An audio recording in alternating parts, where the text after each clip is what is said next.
So, why do Muslims fear questions? So, I've been thinking about this a lot, especially after I made a comment on a post. And in that video, the person was asking, what would you do if it wasn't haram? And so I answered honestly. I answered that, I would love to, keep praying after I fart. Or, keep praying, because when you fart, you have to get up from that and go wazoo again. And I'm a naturally very gassy person. And so it was like a lighthearted question, right? And I gave a lighthearted answer, but I was met with a lot of backlash.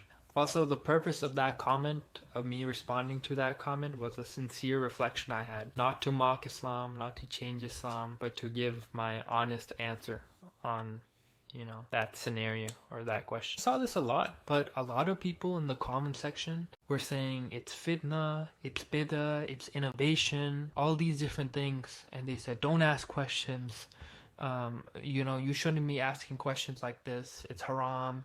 It's idle talk. And so that really just got me thinking, like, why do people think like this? Like, what's the reasoning behind it?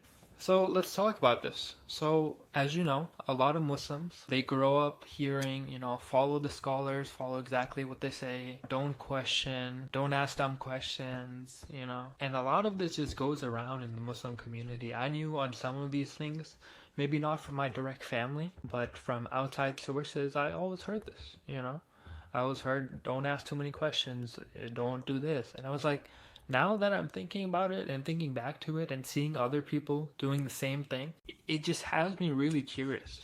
So in this video, I want to dive into why people think that and, what's the other approach? So Allah actually says in the Quran, do they not reflect upon the Quran? If it had been from other than Allah, they would have found within much contradiction. 482. That's the source. The second one is, will they not then ponder on the Quran, or are there locks upon their hearts? 47:24. That's the source. So I was asking myself, like, why are we following what people say when Allah literally says in the Quran to reflect on things? If He told us to reflect on His own message, why aren't we doing it with other people? Why are we taking it at face value? I know so many times in my life, people just tell me stuff. I just accepted it right there and then. I didn't even think about it. I was, you must be right. You probably heard it from me. You must be right.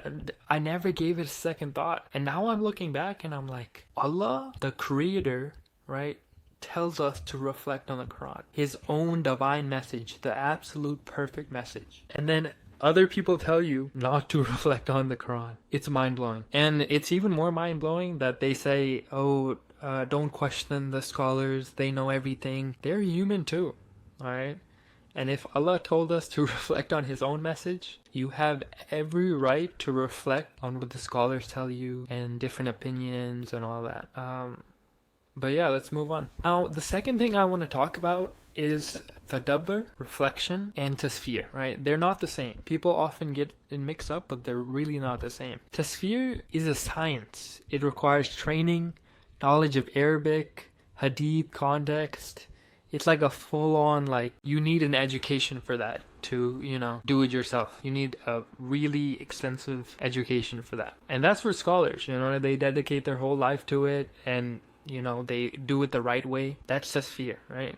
But tadabbur, personal reflection, is something Allah commands every believer to do. Say you're not a scholar. I know I'm not a scholar, I would love to be one day, inshallah, but I'm not a scholar. And so what He gives to regular people, normal people like me and you, He gives tadabbur, meaning personal reflection. And, basically reflecting on life itself, the Quran, He wants us to think. He wants us to ask questions in order to seek knowledge. Not to ask questions to prove Islam wrong, and that's a whole nother path, and that's the wrong path.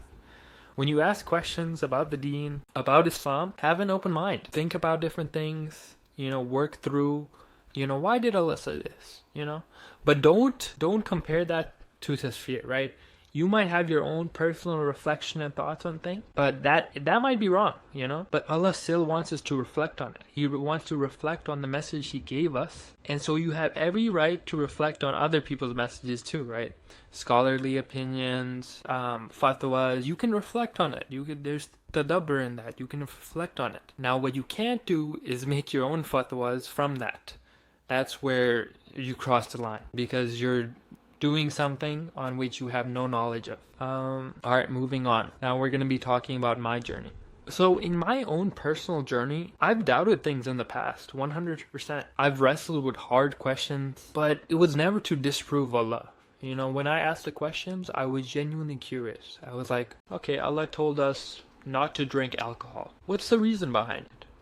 Genuinely ask yourself right now, what's the reason why Muslims were told to stop drinking alcohol? Because there was a time actually Muslims or very early on could drink alcohol, but then what did they do? It affected prayer, it affected focus.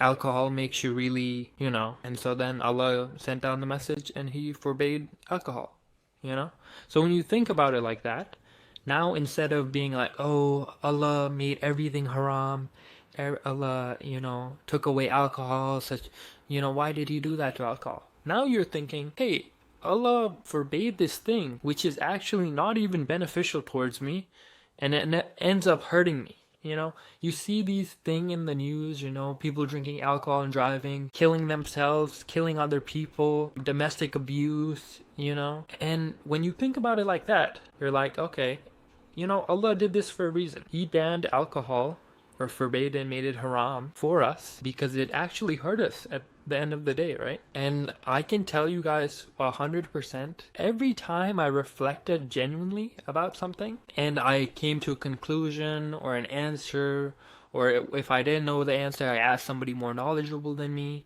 it made my faith stronger. That's why Allah wants us to ask questions. If He tells us to reflect on the Quran, you can reflect on other people's messages too, right? And when you do reflect and you do think about it, you become stronger in faith. I know when I reflected on stuff that, I might have doubted in the beginning a little bit, or, I didn't want to fully accept, but that was at my face value thinking. After I gave it some thought, looked at why can't Muslims do that? Why is this forbidden?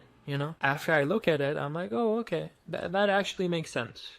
Because you've now genuinely thought about it, you've genuinely asked questions, and now you came to a conclusion, right, or a reflection, and that made your faith stronger overall. Had you not asked a question, you would have been stuck in, why did Allah make this haram? Let me not even think about it.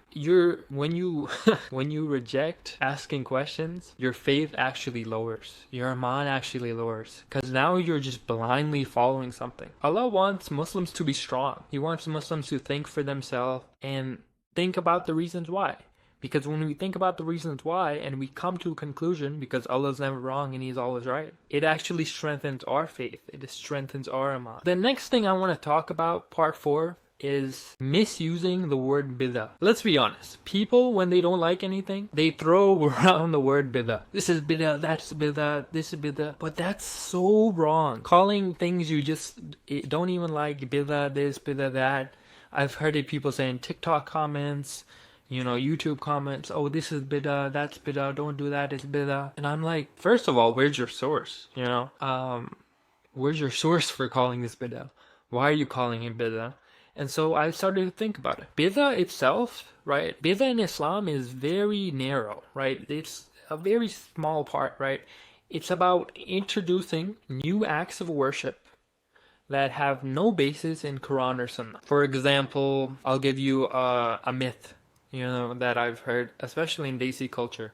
Folding the prayer mat so the shaitan doesn't pee on it, or the shaitan doesn't pray. And, we were taught that growing up, to fold the prayer mat. And it might have came from something good, like folding up the prayer mat to keep it clean. But eventually it turned into something that's not in relation with Quran or Sunnah at all. Now, one of the biggest things that is keeping Muslims spiritually stagnant or in one place is when they don't think about stuff. Genuinely, that's the only reason. Well, only main reason why people stay in one place. They don't ask questions, and when they do start to ask questions, some of them, other people say, don't ask questions. Allah said this, just follow it. You don't need to know why, just follow it. Are you serious? It honestly makes me upset because in the Quran, like I mentioned before, Allah wants us to reflect on His own message. The message that He sent down and is literally perfect, and nobody can even find a single flaw in it. And you're telling me Allah said to reflect on the Quran Himself, and now you're saying don't even think about it, don't do this, just follow it, don't even think about it. Are you okay? Like, genuinely, are you okay? All right, moving on to part 5. So let's talk about reasoning. Allah gave us this brain for a reason. Whether we feel anger, sadness, happiness, guilt, these are all basically fire alarms for ourselves. When the fire alarm goes off and you hear the beep beep beep beep beep beep, right, something's wrong, something's smoking, something's on fire. We need to do something about it. And the same thing applies to reasoning. Allah gave us reasoning. Allah gave us logic for a reason, and we need to use that. We're not supposed to reject it. Allah gave us a brain for a reason. And I know it sounds silly, like people don't use their brain, but genuinely, people really don't. People just blindly accept. If it's a scholar, they say, oh, he's a scholar, he studied his whole life, and he's perfect. And now we're basically worshiping, these other humans who are also infallible, right? Can mess up. And it's just so silly to me, because yes, they have a lot of knowledge, and of course I respect them for it. They have more knowledge than me in some ways, but does that mean they're perfect? It doesn't. Nobody will be perfect in this life, no matter the amount of charity you do, the stuff you give away, the Quran you've memorized, the surah you memorized, the acts of worship and namaz every day, 5 times a day, extra prayer, sunnah, all this. At the end of the day, you'll never be perfect. And that's a mercy in itself, because we know we can mess up, right? From the beginning, we know we can mess up, and if we turn to Allah, He comes back to us. So the point of part 5, right? Faith is not blind obedience. We have reasoning for a reason, and so use it. When scholars say something and give you a fatwa, yeah, sure, it might be the final fatwa, right? But if you just accept it and not even think about it, have you really grown in Iman? Have you really grown in knowledge? You haven't, because you haven't thought about why this fatwa was issued. What's the reasoning behind it? There has to be a reason, right? So think about it.